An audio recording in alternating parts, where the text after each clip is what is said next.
dès que ma belle-mère a appris que j'étais enceinte, elle a organisé une grande fête. Nous devons célébrer ce précieux miracle, s'est-elle exclamée, en coupant un magnifique gâteau. Alors que j'étais sur le point d'en prendre une bouchée, une femme a chuchoté d'urgence, « Ne mangez pas ce gâteau ». Je l'ai vu y ajouter quelque chose d'étrange. Je me méfiais déjà de ma belle-mère, alors quand elle a insisté pour que la maman ait la première part, j'ai secrètement échangé les assiettes et je les donnais à ma belle-sœur. En quelques minutes, elle était pliée en deux, hurlant, « Quelque chose ne va pas. Qu'est-ce que tu as mis là-dedans » Ma belle-mère est devenue livide. Je m'appelle Olivia, et je dois vous raconter le jour où ma belle-mère, Margaret, a enfin montré son vrai visage à tous ceux qui comptaient. C'est le jour qui a tout changé dans notre famille, et honnêtement, je suis encore en train de comprendre à quel point j'ai failli tout perdre ce qui m'était cher. Laissez-moi commencer depuis le début. J'ai épousé Ethan il y a 3 ans, et dès le premier jour, Margaret a clairement fait comprendre que je n'étais pas assez bien pour son précieux fils. Elle ne l'a jamais dit ouvertement, bien sûr. Margaret était bien trop intelligente pour ça. Au lieu de cela, elle faisait de petits commentaires sur le fait que l'ex-petite amie d'Ethan, Emma, était une fille si douce, et qu'elle comprenait vraiment les valeurs familiales. Elle critiquait ma cuisine en disant des choses comme « Oh, c'est intéressant ». Ethan adore quand je fais des lasagnes de cette façon, tout en chipotant ce que j'avais préparé. Chaque réunion de famille était un champ de mines de commentaires passifs-agressifs et de faux sourires. Ethan, Dieu merci, ne se rendait compte de rien. Il avait grandi avec le comportement manipulateur de Margaret, alors pour lui, ces critiques constantes semblaient normales. Quand j'essayais de lui en parler, il balayait d'un revers de la main en disant « C'est juste comme ça que maman est, Olivia. Elle veut bien faire. » Mais je savais que c'était faux. Je pouvais voir le calcul derrière chacun de ses mouvements, la façon dont elle chronométrait ses critiques pour un impact maximal, et comment elle jouait toujours la victime si quelqu'un la dénonçait. La grossesse a tout changé, mais pas de la façon dont je m'y attendais. Quand Ethan et moi avons découvert que nous attendions notre premier enfant, nous étions aux anges. Nous essayions depuis 8 mois, et le test positif ressemblait à un miracle. Ethan voulait immédiatement en parler à sa famille, mais j'avais des réserves. Quelque chose dans mon ventre me disait que Margaret ne serait pas aussi ravie qu'Ethan le prévoyait. Avec le recul, je me suis rendu compte qu'il y avait eu des signes que l'hostilité de Margaret envers moi s'intensifiait au-delà de la jalousie normale d'une belle-mère. Environ 4 mois avant que je ne tombe enceinte, à peu près au moment où Ethan et moi avons commencé à discuter sérieusement de la possibilité de fonder une famille, j'ai commencé à ressentir des accès aléatoires de nausées et de maux d'estomac. Au début, j'ai attribué cela au stress du travail et au parcours de fertilité qu'Ethan et moi avions entrepris, mais le schéma était étrange. Je me sentais parfaitement bien toute la semaine, puis j'étais violemment malade après les dîners du dimanche chez Margaret. Peut-être que tu développes une sensibilité alimentaire, a suggéré Ethan quand je lui en ai parlé. Maman utilise beaucoup de produits laitiers dans sa cuisine. Mais il n'y avait pas que les dîners du dimanche. Margaret avait commencé à m'apporter des paniers de provisions, des biscuits faits maison, des plats en casserole et des soupes qu'elle prétendait être trop importants pour Franck et moi seuls. Elle les déposait avec tant de prévenance, toujours avec une note expliquant qu'elle voulait s'assurer que je mangeais bien et que je prenais soin de moi. Elle fait vraiment des efforts, Olivia, disait Ethan chaque fois que j'hésitais à accepter les cadeaux de Margaret. C'est sa façon de montrer qu'elle se soucie de toi. Je voulais le croire. Vraiment. Mais quelque chose clochait dans le changement soudain de comportement de Margaret. Les cadeaux alimentaires ont commencé à arriver plus fréquemment, et ils semblaient toujours coïncider avec des événements importants dans nos vies, avant les entretiens d'embauche, avant les rendez-vous chez le médecin, avant les réunions sociales avec des amis. Presque sans faute, je finissais par me sentir malade quelques heures après avoir mangé ce que Margaret avait apporté. L'incident le plus inquiétant s'est produit environ 2 mois avant que je ne tombe enceinte. Ethan et moi étions censés assister au dîner annuel de son entreprise, un grand événement de réseautage qui était crucial pour l'avancement de sa carrière. Margaret avait déposé une magnifique quiche faite maison ce matin-là, insistant pour que je la mange au déjeuner pour avoir de l'énergie pour la soirée. J'en ai mangé 2 parts, pensant que c'était l'une des meilleures choses que Margaret ait jamais faites, mais à 17h30, environ 1h30 plus tard, j'étais plié en 2 avec des crampes d'estomac et des nausées si fortes que je pouvais à peine me tenir debout. Ethan a dû assister au dîner seul pendant que je passais la nuit à faire l'aller-retour entre la salle de bain et le lit, convaincu que j'avais une intoxication alimentaire. Je suis tellement désolé, ma chérie, a dit Margaret quand Ethan a appelé pour lui dire que j'étais malade. Je me demande si les œufs étaient mauvais? Je vais devoir jeter le reste de la quiche pour être sûr. Mais quand Ethan est allé la jeter le lendemain, Margaret l'avait déjà reprise. Je ne voulais pas laisser de nourriture avariée dans votre réfrigérateur, a-t-elle expliqué. Sur le moment, cela a semblé prévenant. Maintenant, je réalisais qu'elle éliminait des preuves. Les incidents ont continué, mais ils étaient toujours assez subtils pour être expliqués, une grippe intestinale par-ci, une migraine par-là, un accès soudain de vertige qui me forçait à quitter tôt les réunions de famille. Margaret était toujours si compatissante, si préoccupée par ma santé. Elle suggérait même des remèdes, des bouillons faits maison, des suppléments à base de plantes qui, selon elle, allaient m'aider. « Tu es si pâle, ma chère, disait-elle, touchant mon front avec une fausse inquiétude. Es-tu sûre de prendre soin de toi? Ethan, peut-être qu'Olivia devrait consulter un médecin. Ces maladies fréquentes ne sont pas normales. L'éclairage au gaz était magistral. Elle me rendait malade et exprimait ensuite son inquiétude pour ma santé, me faisant remettre en question mon propre corps et mon propre jugement. Ethan a commencé à s'inquiéter aussi, me suggérant de faire un examen physique complet, une prise de sang, même un bilan d'allergie. Peut-être qu'il y a quelque chose qui ne va pas et que nous ne voyons pas, a-t-il dit un soir après que j'ai passé un autre dimanche à me sentir mal. Tu as été tellement malade ces derniers temps. J'ai fait faire les examens, mais tout est revenu normal. Le médecin a dit que j'étais en parfaite santé, juste stressé.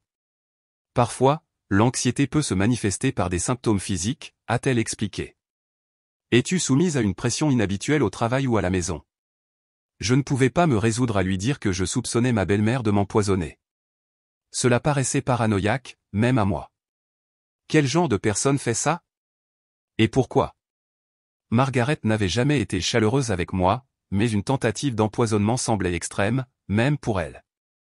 Le point de rupture est survenu lors de la fête d'anniversaire d'Amanda en janvier. Margaret avait fait son fameux gâteau au chocolat, la même recette qu'elle utilisait depuis des années. Tout le monde en a mangé, mais en 20 minutes environ, Amanda était violemment malade.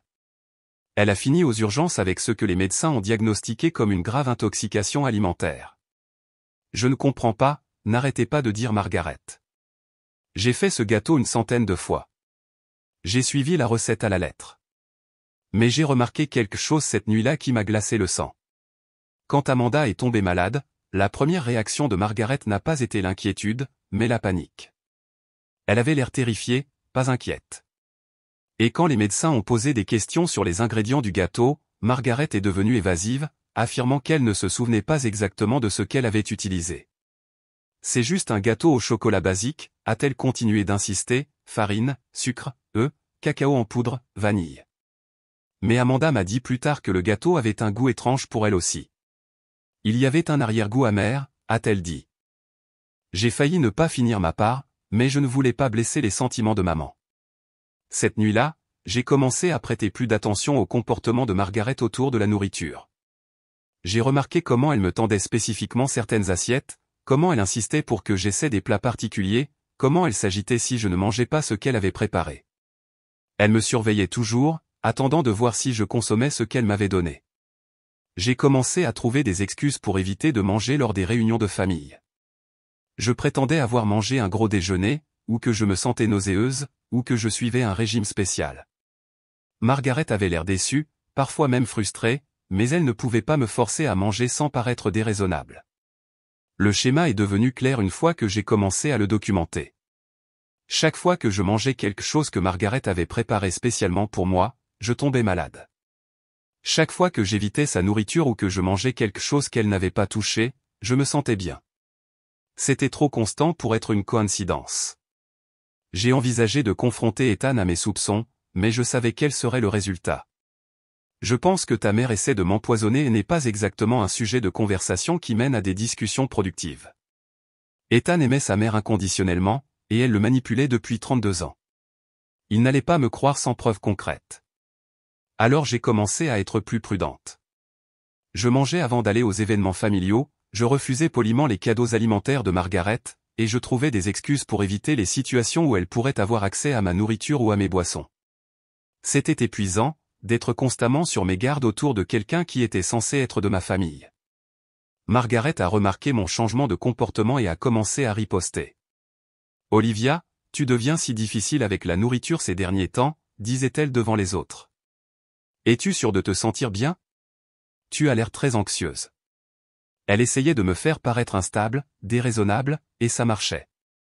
D'autres membres de la famille ont commencé à faire des commentaires sur mes habitudes alimentaires étranges et mes sautes d'humeur. Margaret me dépeignait comme une belle-fille difficile, exigeante, qui causait des problèmes dans la famille. Le stress de tout cela affectait ma relation avec Ethan. J'étais constamment sur le qui-vive, méfiante face à chaque interaction avec sa famille. J'analysais chaque conversation à la recherche de significations cachées et d'attaques subtiles. Ethan a commencé à remarquer mon comportement et à s'inquiéter de mon état mental. « Olivia, tu sembles si tendue ces derniers temps », a-t-il dit un soir. « Tout va bien? Tu te comportes différemment avec ma famille. » Comment pouvais-je expliquer que j'étais convaincu que sa mère m'empoisonnait lentement? Comment pouvais-je lui dire que j'avais peur de manger dans la maison de son enfance? Cela paraissait fou, même à moi. Je suis juste fatigué, disais-je, ou je suis stressé par le travail. Mais je pouvais voir l'inquiétude dans ses yeux se faire de plus en plus profonde. Margaret réussissait à me faire paraître instable et paranoïaque. Puis vint la grossesse, et tout s'accéléra. J'avais tort à ce sujet, mais pas de la façon dont je pensais avoir tort. Lorsque nous avons partagé la nouvelle lors du dîner du dimanche, la réaction de Margaret a été presque théâtrale. Elle a haleté, a couvert sa bouche avec ses mains, puis a éclaté en larmes de joie. « Oh mon Dieu, c'est merveilleux! Ethan, tu vas être un père formidable. » Elle l'a serré fort dans ses bras, puis s'est tournée vers moi avec ce qui semblait être une chaleur sincère. « Olivia, ma chérie, c'est une telle bénédiction. Je suis si heureuse pour vous deux. » Pendant un instant, je me suis demandé si je m'étais trompé sur son compte depuis le début. Peut-être que devenir grand-mère allait adoucir ses angles. Peut-être que ce bébé serait le pont qui finirait par nous réunir en tant que famille. J'aurais dû m'en douter. Le lendemain même, Margaret m'a appelé. « Olivia, ma chère, j'ai pensé toute la nuit à cette merveilleuse nouvelle. Nous devons absolument organiser une fête. Ce précieux miracle mérite d'être honoré comme il se doit. Je m'occuperai de tout, des invitations, des décorations, de la nourriture. Tout ce que tu as à faire, c'est te présenter et être célébré. » J'étais touché, sincèrement touché. « Margaret, c'est si gentil de ta part. Es-tu sûr que ce n'est pas trop de travail? Absurde. Rien n'est trop difficile pour mon premier petit enfant. Je pense à samedi après-midi. J'inviterai toute la famille et peut-être quelques amis proches. Nous en ferons une véritable célébration. » L'enthousiasme dans sa voix semblait si sincère que je me suis retrouvé à m'enthousiasmer aussi. Peut-être que c'était vraiment un nouveau chapitre pour nous. Peut-être que Margaret était enfin prête à m'accepter comme faisant partie de la famille. Ethan était ravi quand je lui ai parlé de l'offre de sa mère. « Tu vois, je t'avais dit que maman allait finir par changer. Elle est probablement plus excitée à l'idée d'être grand-mère que nous ne le sommes à l'idée d'être parents. » La fête était prévue pour samedi à 14h chez Margaret et Frank. Leur jardin était magnifique à la fin du printemps, avec les roses primées de Margaret en pleine floraison et une ombre parfaite grâce à leurs vieux chênes. Quand Ethan et moi sommes arrivés, j'ai été émerveillé par les efforts qu'elle avait déployés. Il y avait des ballons roses et bleus partout, une banderole félicitations, tendue entre les arbres, et des tables recouvertes de belles nappes et de fleurs fraîches. « Margaret, c'est incroyable, » ai-je dit, le pensant vraiment. « Tu t'es surpassée. » Elle m'a souri, et pour la première fois depuis que je la connaissais, le sourire a semblé sincère. « Seulement le meilleur pour mon petit-fils, » a-t-elle dit, posant une main sur mon ventre encore plat. « Maintenant, tu vas t'asseoir et laisser tout le monde te célébrer. Tu ne devrais pas rester trop longtemps debout. » La liste des invités était impressionnante. Toute la famille élargie d'Ethan était là, sa tante Linda, son oncle Mike, ses cousins Jessica et Tom, et bien sûr, sa sœur Amanda. Margaret avait également invité plusieurs amis de la famille, dont les Johnson, les voisins d'un accent grave côté, et les Martins de leur église. Même Emma était là, l'ex-petite amie d'Ethan, ce qui m'a paru étrange, mais Margaret a expliqué qu'Emma était pratiquement de la famille après avoir fréquenté Ethan pendant 3 ans. Tout le monde était si gentil et si enthousiaste. Tante Linda n'arrêtait pas de me poser des questions sur mes symptômes et de partager des histoires de ses propres grossesses. Oncle Mike parlait déjà d'apprendre au bébé à pêcher. Même Emma, que j'avais peur de voir, était aimable et chaleureuse. Je suis si heureuse pour vous deux, a-t-elle dit, et elle semblait le penser. Ethan va être un super papa. L'après-midi se déroulait parfaitement. Je commençais à me détendre et j'appréciais même d'être le centre d'attention pour une fois. Margaret voltait autour, jouant la parfaite hôtesse, s'assurant que tout le monde avait des boissons et des collations, et racontant à tout le monde des histoires sur Ethan quand il était bébé. Puis vint le moment du gâteau. Margaret l'avait fait elle-même, a-t-elle annoncé fièrement. C'était un magnifique gâteau à 3 étages à la vanille avec un glaçage à la crème au beurre décoré de délicates fleurs en sucre rose et bleu. Je suis resté debout jusqu'à minuit pour perfectionner ces fleurs, a-t-elle dit en riant, mais rien n'est trop beau pour cette célébration. Elle a fait tout un spectacle en coupant le gâteau, expliquant comment elle avait utilisé la recette de sa grand-mère et comment c'était le gâteau préféré d'Ethan quand il était enfant. La maman à la première part, a-t-elle déclaré en me tendant une généreuse part sur une de ses belles assiettes en porcelaine. Après tout, tu manges pour deux maintenant. J'étais sur le point de prendre une bouchée quand j'ai senti une légère tape sur mon bras. C'était Madame Johnson, la voisine d'un accent grave côté, une femme douce d'environ 70 ans qui était amie avec Margaret depuis plus de 20 ans. Elle s'est penchée, sa voix à peine plus qu'un murmure. Ne mangez pas ce gâteau, ma chère. Je l'ai vue y ajouter quelque chose d'étrange quand elle pensait que personne ne la regardait. Mon sang s'est glacé. Madame Johnson n'était pas du genre à inventer des choses ou à provoquer des drames. Elle était l'une des personnes les plus honnêtes et les plus directes que j'ai jamais rencontrées. Si elle m'avertissait, il y avait une raison. Que voulez-vous dire, ai-je chuchoté en retour, essayant de garder mon expression neutre. Je suis allé dans la cuisine pour aider avec les boissons, et je l'ai vu ajouter quelque chose d'une petite bouteille à la pâte. Quand j'ai demandé ce que c'était, elle est devenue très confuse et a dit que c'était juste de l'extrait de vanille, mais Olivia, je sais à quoi ressemble l'extrait de vanille. C'était différent, plus foncé, et elle était très secrète à ce sujet. Mon esprit s'est emballé. Tous mes soupçons sur Margaret sont revenus à la surface. Avais-je eu raison de me méfier d'elle depuis le début? Toute cette fête n'était-elle qu'une mise en scène élaborée? Mais dans quel but? J'ai regardé autour de la fête. Tout le monde bavardait et riait, complètement inconscient de la tension que je ressentais. Ethan parlait avec animation avec son cousin Tom de prénom de bébé. Margaret était de l'autre côté du jardin, mais je pouvais sentir ses yeux sur moi, attendant que je prenne cette première bouchée. Puis je me suis souvenu de quelque chose qui m'a retourné l'estomac. Il y a 3 mois, Margaret avait fait un gâteau similaire pour l'anniversaire d'Amanda. Amanda essayait de tomber enceinte depuis plus d'1 an et elle suivait des traitements de fertilité. Après avoir mangé le gâteau de Margaret ce jour-là, Amanda était tombée violemment malade et avait fini aux urgences. Le médecin a dit que c'était une intoxication alimentaire, mais Amanda était la seule à être tombée malade, même si plusieurs personnes avaient mangé le gâteau. À l'époque, j'avais pensé que c'était juste une malheureuse coïncidence. Maintenant, je me demandais si c'était quelque chose de plus sinistre. Je devais réfléchir vite. Margaret commençait à se diriger vers moi, probablement pour s'assurer que je mangeais le gâteau. Je ne pouvais pas simplement refuser de le manger sans faire de scène et potentiellement me tromper dans mes soupçons. Mais si Madame Johnson avait raison et qu'il y avait quelque chose de dangereux dans ce gâteau, je ne pouvais pas prendre le risque, pas avec mon bébé.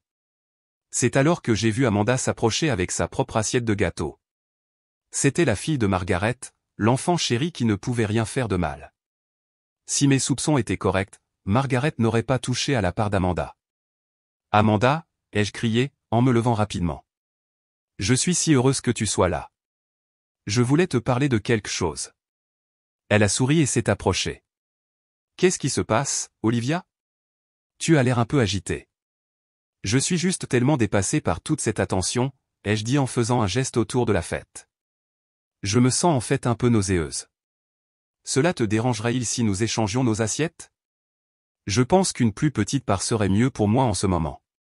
Amanda avait l'air confuse mais a haussé les épaules. Bien sûr, pas de problème. Tu te sens bien? As-tu besoin d'un peu d'eau? Je vais bien, juste un peu de nausée matinale, ai-je menti doucement, en échangeant nos assiettes. C'est parfait. Merci. Margaret nous avait rejoints juste au moment où nous faisions l'échange.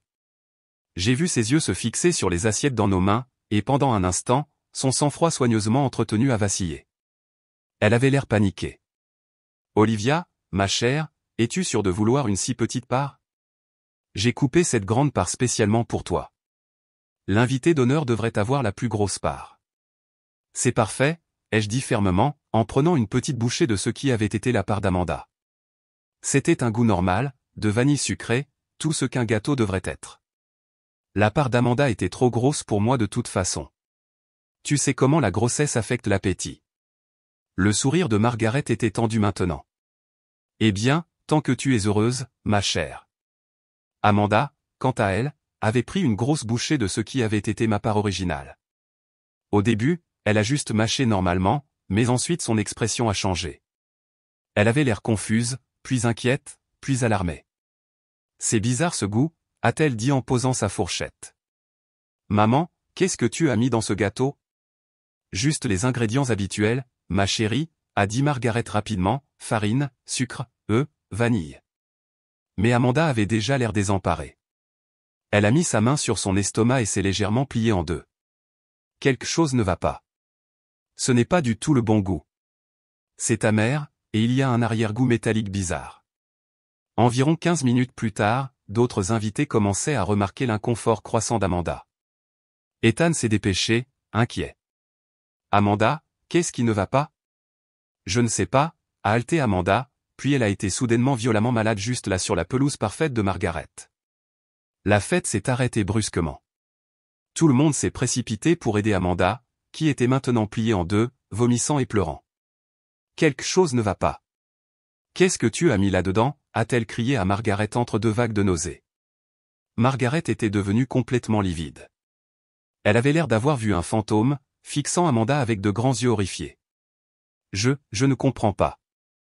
C'est juste un gâteau. C'est la même recette que j'utilise toujours. Mais je pouvais voir la vérité sur son visage. Elle savait exactement ce qui n'allait pas, et elle était terrifiée. Ethan était au téléphone en train d'appeler le 911 pendant que Frank aidait Amanda à s'asseoir sur une chaise. Nous avons besoin d'une ambulance, disait-il. Ma sœur est très malade, possible intoxication alimentaire.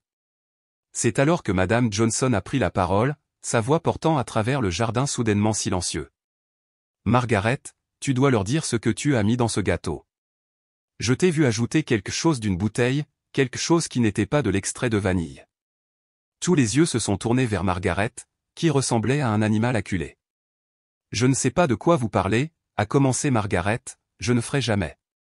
Maman, a haleté Amanda depuis sa chaise, qu'est-ce que tu m'as fait? L'accusation planait dans l'air comme un nuage toxique. La façade soigneusement construite de Margaret s'effondrait sous les yeux de tout le monde. Elle a regardé autour du cercle de famille et d'amis, tous la fixant avec une suspicion et une horreur croissante. Je ne voulais pas que ça arrive, a-t-elle chuchoté, et c'est alors que j'ai su avec certitude que mes soupçons avaient été justes. Ce n'était pas censé être toi, Amanda. C'était censé être. Elle s'est arrêtée, mais il était trop tard. Tout le monde pouvait remplir les blancs. Censé être moi, ai-je dit calmement.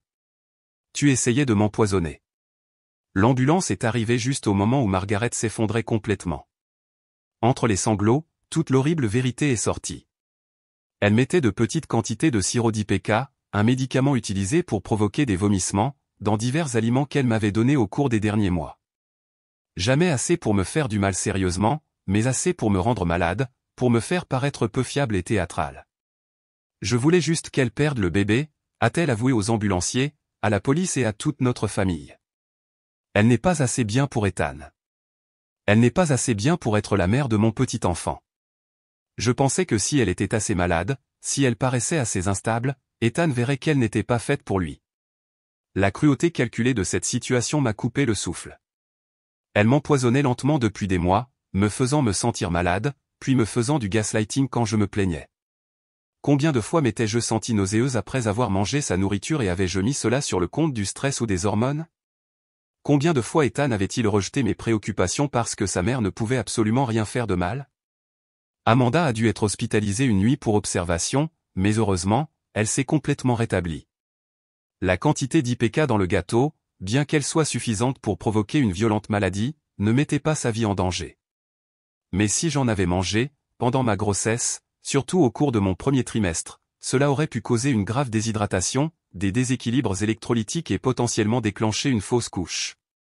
Margaret a été arrêtée ce soir-là.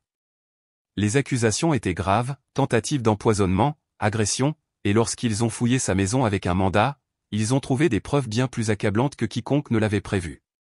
Caché dans le placard de sa chambre, il y avait une petite bouteille de sirop d'IPK, ainsi que des seringues jetables et des notes détaillées écrites sur des feuilles volantes et rangées dans une boîte à chat.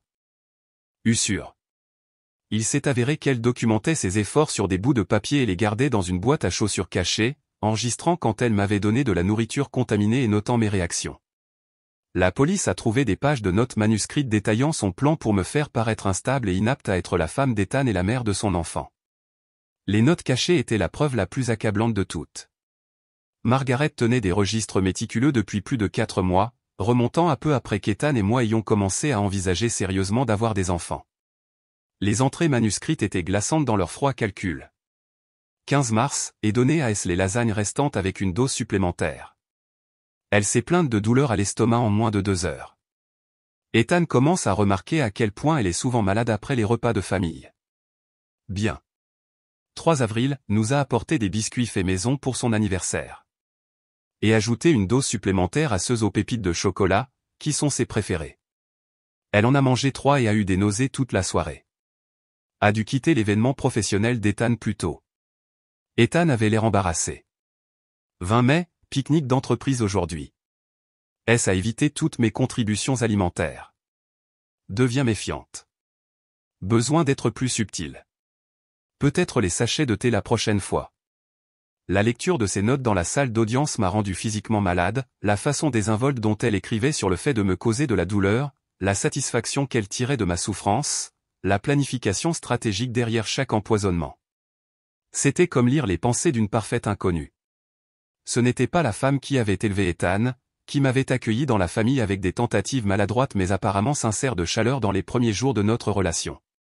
Mais les entrées les plus troublantes sont venues après qu'elle ait appris ma grossesse. 2 juin, S est enceinte.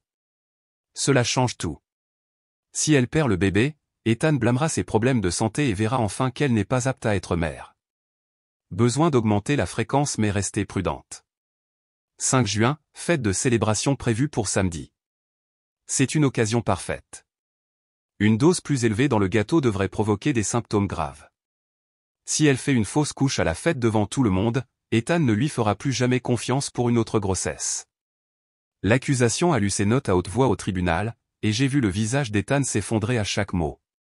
Il n'arrêtait pas de regarder les papiers et sa mère comme s'il ne pouvait pas concilier la femme qu'il avait élevée avec la personne qui avait écrit des choses aussi horribles.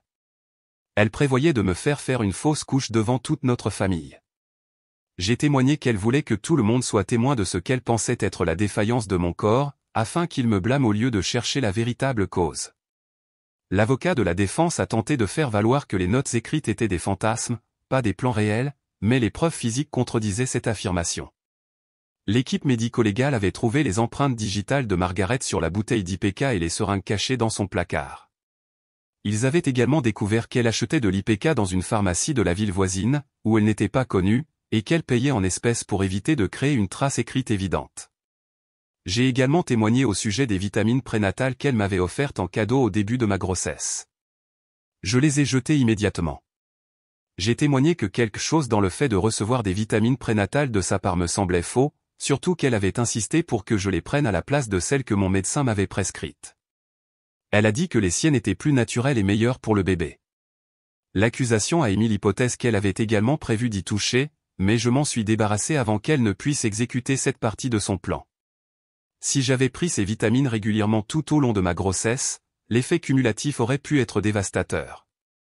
L'expert médical de l'accusation a témoigné qu'une exposition constante à de faibles doses d'IPK pendant la grossesse pouvait provoquer une grave déshydratation, des déséquilibres électrolytiques et potentiellement déclencher un accouchement prématuré ou une fausse couche. L'accusée n'essayait pas seulement de rendre mademoiselle Olivia malade, a expliqué l'expert au jury, elle tentait systématiquement de créer des conditions qui mettraient en danger à la fois la mère et l'enfant tout en donnant l'impression que mademoiselle Olivia était simplement sujette à la maladie ou avait une grossesse instable. Au cours du procès, des détails plus troublants ont émergé sur le comportement de Margaret au fil des ans. Emma, l'ex-petite amie d'Ethan, a témoigné au sujet de conversations étranges qu'elle avait eues avec Margaret pendant leur relation. Elle posait des questions très précises sur ma santé, se souvient Emma, si j'avais déjà eu une intoxication alimentaire, si j'avais l'estomac sensible, si je prévoyais d'avoir des enfants bientôt. À l'époque, je pensais qu'elle était simplement maternelle, mais avec le recul, j'ai l'impression qu'elle recueillait des informations. Emma a également révélé que Margaret avait fait plusieurs commentaires sur le fait qu'elle espérait qu'Ethan trouve quelqu'un de plus approprié après leur rupture et sur la façon dont sa future femme devrait faire ses preuves pour être digne de la famille. Elle a dit qu'Ethan méritait quelqu'un qui puisse gérer les pressions d'être dans notre famille, a témoigné Emma. Quand j'ai demandé ce qu'elle voulait dire, elle a dit que certaines femmes ne sont tout simplement pas assez fortes pour les responsabilités qui viennent avec le mariage avec son fils. Tante Linda a témoigné au sujet de l'obsession croissante de Margaret pour la vie amoureuse d'Ethan après sa rupture avec Emma. Elle m'appelait constamment, me demandant si je connaissais des femmes appropriées pour Ethan. Elle avait des critères très spécifiques, la femme devait être issue d'une bonne famille, avoir un emploi stable mais ne pas être trop ambitieuse, et elle devait être disposée à donner la priorité à la famille avant sa carrière. Quand Ethan a commencé à sortir avec Olivia, Margaret a semblé contente au début, a poursuivi Linda, mais à mesure que leur relation devenait plus sérieuse, elle a commencé à trouver à redire à tout. Le travail d'Olivia était trop exigeant, sa famille vivait trop loin, elle était trop indépendante. Margaret a commencé à dire qu'Olivia ne serait jamais capable de donner à Ethan le genre de vie de famille qu'il méritait. L'accusation a brossé le portrait d'une femme dont le besoin de contrôler la vie de son fils avait évolué en une obsession dangereuse. Margaret ne m'avait pas seulement détesté, elle m'avait vu comme une menace pour sa position de femme la plus importante dans la vie d'Ethan, et elle était prête à mettre en danger ma vie et celle de mon enfant à naître pour éliminer cette menace. Le témoignage de Frank a peut-être été le plus déchirant. Il a décrit vivre avec la paranoïa et le comportement contrôlant croissant de Margaret, comment elle l'avait isolée de ses amis et des membres de sa famille qui ne répondaient pas à son approbation. Elle se mettait en colère si je n'étais pas d'accord avec elle sur quoi que ce soit, a-t-il dit, sa voix à peine audible, surtout à propos d'Ethan. Elle a dit que je ne comprenais pas à quel point il était important de protéger notre fils contre les mauvais choix. Je pensais qu'elle voulait juste le meilleur pour lui, mais maintenant je vois qu'elle voulait contrôler tous les aspects de sa vie. Frank a également révélé que Margaret avait fait des recherches sur les poisons et leurs effets pendant des mois avant ma grossesse. Elle avait des livres sur les plantes toxiques, des articles imprimés sur les maladies d'origine alimentaire et posait des questions étranges sur la durée pendant laquelle différentes substances restaient dans le système humain. J'ai trouvé des historiques de recherches sur Internet sur notre ordinateur, a témoigné Frank, des recherches sur des choses comme comment rendre quelqu'un malade sans le tuer et les substances qui causent des nausées et des vomissements. Quand je lui ai posé des questions à ce sujet, elle a dit qu'elle faisait des recherches pour un roman policier qu'elle voulait écrire. Les preuves techniques étaient accablantes. L'équipe médico-légale a trouvé les empreintes digitales de Margaret sur la bouteille d'IPK cachée dans le placard de sa chambre, ainsi que des seringues jetables qui avaient été utilisées pour injecter la substance dans divers aliments. Ils ont également découvert qu'elle achetait de l'IPK dans une pharmacie de la ville voisine où elle n'était pas connue et qu'elle payait en espèces pour éviter de créer un historique d'achat traçable. Ce n'était pas un crime passionnel ou un moment d'égarement, a plaidé le procureur dans ses conclusions. Il s'agissait d'une campagne d'empoisonnement soigneusement planifiée et méthodiquement exécutée qui a duré près d'1 an. L'accusée a tenu des registres, elle a fait des recherches sur les méthodes, elle a planifié des attaques spécifiques et elle était prête à regarder sa belle-fille subir une fausse couche devant des dizaines de membres de sa famille et d'amis. Le jury a délibéré pendant moins de 4 heures avant de rendre un verdict de culpabilité sur tous les chefs d'accusation. Lorsque le verdict a été prononcé, Margaret s'est effondrée sur sa chaise, sanglotant hystériquement. Pour la première fois depuis son arrestation, elle a semblé saisir toute l'ampleur de ce qu'elle avait fait. Au cours de la phase de détermination de la peine, l'avocat de Margaret a présenté des témoins de moralité qui ont témoigné de ses années de bénévolat à l'église et de sa réputation de mère et de grand-mère dévouée, mais ces témoignages ont sonné creux face aux preuves de sa cruauté calculée. Margaret elle-même a témoigné lors de la détermination de la peine, s'excusant en larmes et implorant la clémence. « Je n'ai jamais voulu que personne soit gravement blessé », a-t-elle dit en larmes. Je voulais juste qu'Ethan voie qu'Olivia n'était pas la bonne pour lui. Je pensais que si elle semblait peu fiable, si elle ne pouvait pas gérer le stress d'être dans notre famille, il se rendrait compte qu'ils n'étaient pas compatibles. Mais même dans ses excuses, Margaret n'a pas pu assumer l'entière responsabilité. Elle a imputé ses actions à la ménopause, au syndrome du nid vide, à sa peur de perdre son fils. Elle s'est dépeinte comme une victime de ses propres instincts maternels plutôt que de reconnaître la nature prédatrice de son comportement. « J'aime mon fils plus que tout au monde », a-t-elle dit, en regardant directement Ethan. Tout ce que j'ai fait, c'est parce que je l'aime et que je veux qu'il soit heureux. Ethan s'est levé pendant son témoignage, le visage rouge de colère. Si tu m'aimais, tu n'aurais pas essayé de tuer ma femme et mon enfant. Si tu m'aimais, tu aurais voulu que je sois heureux, peu importe qui je choisissais d'épouser. Ce que tu as fait n'était pas de l'amour, c'était de la possession, et c'était diabolique. C'était la première fois qu'Ethan parlait directement à sa mère depuis son arrestation, et ces mots ont semblé la frapper plus fort que tout ce que l'accusation avait dit. Elle s'est complètement effondrée, incapable de continuer son témoignage. Les conséquences ont été dévastatrices pour la famille. Ethan était anéanti, tiraillé entre sa loyauté envers sa mère et son horreur face à ce qu'elle avait fait. Je n'arrive pas à croire que je ne l'ai pas vu, n'arrêtait-il pas de dire. J'aurais dû t'écouter, j'aurais dû te protéger. Amanda était furieuse, non seulement d'avoir été empoisonnée, mais aussi des mois de manipulation auxquels ils avaient tous été soumis. Comment ai-je pu ne pas voir ce qu'elle faisait à Olivia, m'a-t-elle demandé en larmes. Je me sens tellement coupable. Je l'ai défendu quand tu as essayé de dire à Ethan que quelque chose n'allait pas. Frank a immédiatement demandé le divorce. Il n'avait aucune idée de ce que faisait sa femme, et il était aussi choqué que tout le monde. Je ne peux pas vivre avec quelqu'un qui pourrait faire une chose pareille, a-t-il dit à Ethan. Je ne sais même pas qui est vraiment ta mère. Le procès a été une sensation médiatique. L'histoire de la belle-mère qui a essayé d'empoisonner sa belle-fille enceinte a captivé l'attention nationale. L'équipe de la défense de Margaret a tenté de faire valoir qu'elle avait une dépression nerveuse, que le stress de la ménopause et du syndrome du nid vide l'avaient poussée à agir de manière irrationnelle, mais les entrées du journal ont prouvé la préméditation. Ce n'était pas un moment de folie, c'était une campagne d'abus calculés. Le témoignage de Madame Johnson a été crucial. Elle a gardé des notes sur le comportement étrange de Margaret, étant devenue méfiante au cours des derniers mois. Je connais Margaret depuis 20 ans, a-t-elle dit au tribunal. Ce n'est pas la femme que je pensais connaître, mais avec le recul, il y avait des signes, de petites choses qui ne collaient pas.